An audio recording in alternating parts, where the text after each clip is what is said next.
It's one thing to have a big fish story, many of us do, and some are more truthful than others. But for Festus fisherman George Chance, his big fish story has bragging rights on the rest of the world. Corey Miller and photojournalist Randy Schwenker have the story.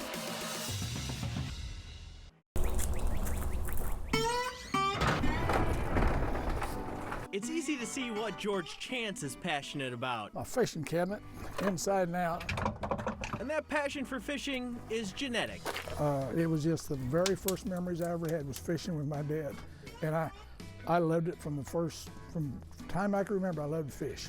And we'd go down and fish till dark, then he would, quarter of a mile down the creek, he'd put me on his shoulders and carry me back after dark so I wouldn't get all wet coming through the weeds. You could even say fishing is almost religious for Chance. And there were even times in the now 78-year-old's working career that fishing cost him a job.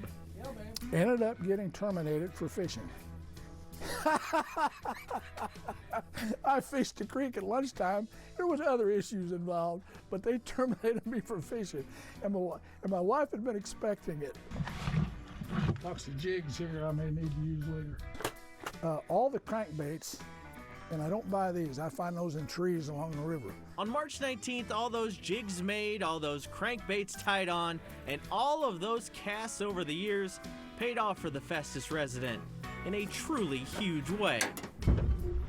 It was a normal day on the Mississippi River until Chance got a tug that felt just a bit larger than most. You can almost hear the line go through the water.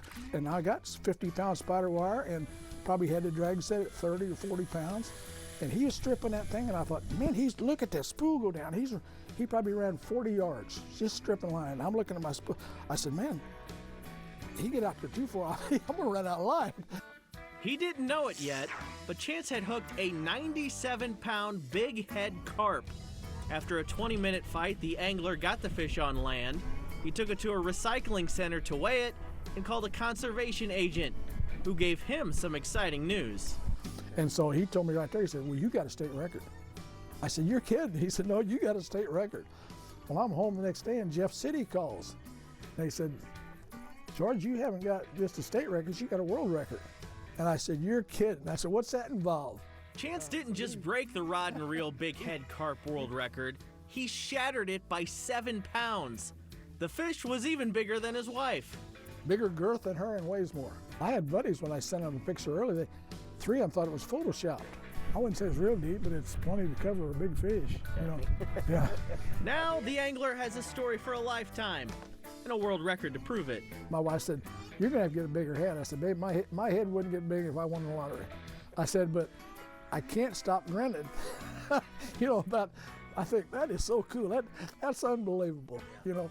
All the thousands of casts I made. And as for the fate of the fish, yeah, and that one was full of eggs. Yeah. It would have spawned, I mean, massive bunch of eggs, like double handfuls of eggs. Oh my gosh. Well, it is an invasive species, but still found a purpose to serve, fertilizing Chance's vegetable garden.